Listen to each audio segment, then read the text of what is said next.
Hello friend, thank you so much for watching this video and request you to please subscribe this channel if you really want to improve your Excel skills, because this is a channel where you get near about 200 different videos for all about Excel formulas. Today's formula is error.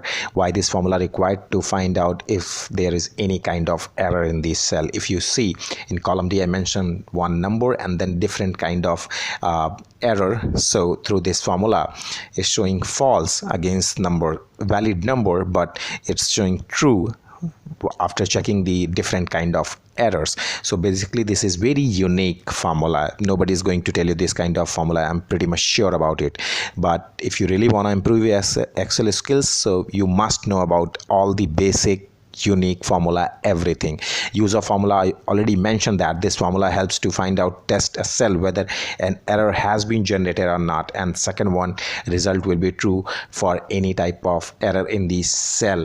Why this kind of formula required? Suppose if there is Excel file have complete means maximum amount of formula, so you need this formula to check if there is any kind of error. Very simple formula, meaning find out if any error in the cell. So this is very unique but very useful formula, guys. Is any formatting required? No, you can use this formula in any version of your Excel, and complete details already available in description box, so you can copy and paste for your future reference.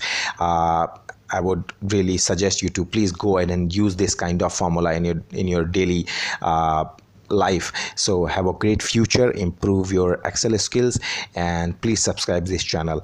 Have a great life. Thank you so much.